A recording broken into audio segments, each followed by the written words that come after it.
Welcome to our channel. Today we how to log into Harvest, track time and invoices step by step clearly. Open your preferred web browser. In the address bar, type in the URL for Harvest. Press enter to navigate to the Harvest website. Once the page loads, look for the login button, usually located at the top right corner. Click on the login button. You will be directed to the login page. Enter your registered email address in the designated field. Next, input your password in the corresponding field. If you want to stay logged in on this device, check the box for Remember Me. Once you have entered your credentials, click the Login button. Wait a moment for the page to load your Harvest dashboard.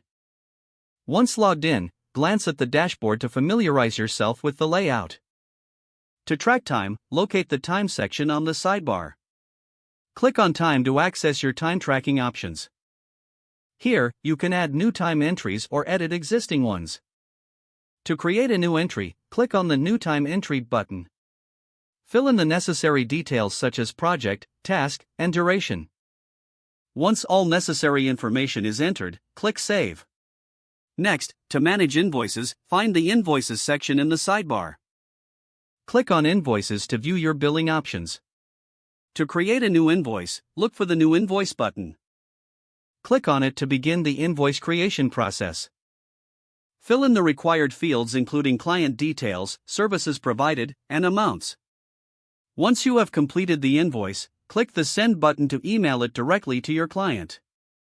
After these steps, review your dashboards and entries to ensure you have now successfully logged into Harvest and recorded your time and invoices.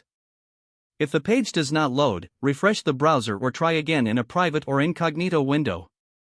Make sure you are using the correct email address, then retype it carefully to avoid small typos. If your password is not accepted, use the reset option and create a new strong password you can remember. Check your spam folder for verification or security emails, then complete any requested confirmation steps. Don't forget to like this video and subscribe to our channel for more step-by-step tech guides.